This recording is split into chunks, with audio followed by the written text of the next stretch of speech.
Sam, there's been some wondering if you're being paid by the hour in the third and fourth rounds, but today it must have been a relief just to get that match over so quickly. Oh, for sure. I mean, it's always nicer to finish them off in less than 3 hours. So, I mean, to come out and play the way I did today, obviously after the long waiting around that we've had to do, is really, really pleasing. And to do it against a player like Vera, who's obviously a quality opponent, is definitely a good feeling. Vera's been playing some great tennis and obviously shows in the ranking, but you've dominated her the last 8 times now that you've played her. What is it about the way that the two of you match up that enables you to get the best of her consistently? I don't know. It's I guess it's part of tennis. Obviously, I've got a great record against Vera, then not so good records against other players, and I think it's just the way your game can match up against certain people. And obviously, having this record makes me feel pretty confident going into each match, and obviously I'm pretty clear with what I want to do each time. And the last couple of matches we played have been definitely very close. They were 6 in the third, and then I was a set and a breakdown in Eastbourne against her. So I've definitely been in trouble sometimes, but for whatever reason been able to get out of it, and to come today in a quarterfinal of a slam and produce tennis the way I did is obviously very pleasing once again against Vera. She said that she felt that you felt comfortable against her because of the way she plays her game. Is that so? Yeah, it's something that obviously feels good out there, and I think maybe it's my spin. I can get it jumping away from her and puts her under a lot of pressure to obviously have good footwork and be able to hit the ball clean against me. And I don't know, maybe I just read what's going on out there well. And like I said, I think when you really feel comfortable, obviously things start to flow a little bit more than usual. Sam, obviously the job is not done yet, but what does it mean to you? What does it feel like to be in the semis of the Open for the first time, the first Australian Queenslander since Wendy in '84? Huh. Well, it's the year I was born, so that's good. That's maybe a good omen. But no, it's great. Any time you can get a result like this in a slam is obviously very pleasing, and to have not had good Grand Slam results this year up until this tournament, obviously I wanted to try and do a lot better here, and now I've really started to play well and feeling very good, and obviously it's very exciting. So hopefully I can keep it going for a couple more days, but I just really want to enjoy it. Sam, can you talk a little bit about the rain delay and kind of what you did and what mentally you had to do to stay focused? Well, I mean, to be honest, the first day I didn't think there was really any chance we were going to play, and we got cancelled pretty early, which was nice, and then we could, get back and have a hit indoors, knowing that there wasn't going to be any pressure to get out on the court if it did suddenly stop. And then yesterday was a very long day. I think both Vera and I got here about 9:30, 9:45 in the morning. Didn't leave till 8 when we got cancelled. So it's definitely testing, but I wasn't sitting in my match clothes prepared to play that whole day at least. But then you get told, okay, the court's going to be dry, and all of a sudden it's this mad panic after you've been relaxing all day and trying not to do too much. But it's definitely not easy for any of us to go out there, and I think it was obviously a good decision to cancel us when they did and come out here today, and it's been good so far.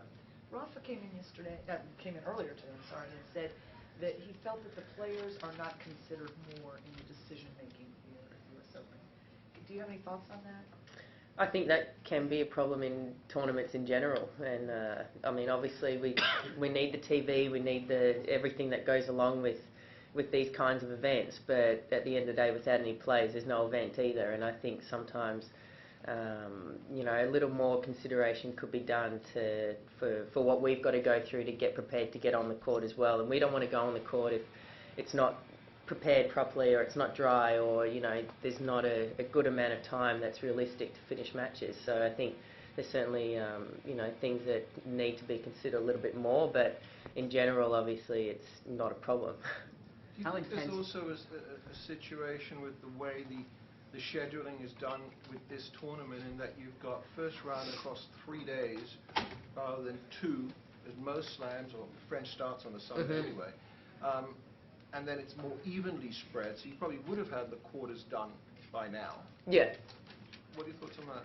Well, I think the women's matches are always here anyway, played over Monday, Tuesday, so for us that's not a problem. But if I was one of the guys playing on a Wednesday start, I certainly wouldn't be too happy about it, because you're already losing half a week and then you've got to cram 7 matches in. And, I don't necessarily agree with playing semis and finals days after each other, because if it does rain, you're stuffed. There's no chance of having a final on time if you lose that semi-final day. But obviously they've got their scheduling the way they want it, and I think a lot of players would probably disagree with it. No other Grand Slam does it that way, but it's the way it's been for many, many years. How intense is that playing day after day after day? Usually it's just semis and finals, but now you have quarter, semis, finals. Is it? I guess it's less of an adjustment for the women because you probably do this during the year, but is it very intense? Do I do it at a slam? Oh, well, never had to do it before, so I guess we'll find out. But I think for us, for sure, playing only best of 3 sets is definitely not as hard as what it is for the guys. And if the guys now have to play some of them 4 days in a row, depending if those matches go really long, it's going to be a huge test for whoever has to do that. But I think we'll be okay to play 3 days in a row. We do that throughout the year in normal tour events, and you've got to be able to back up. So I'm not too concerned about that at the moment. And obviously having, 3 pretty easy days, I'm feeling good and ready to go.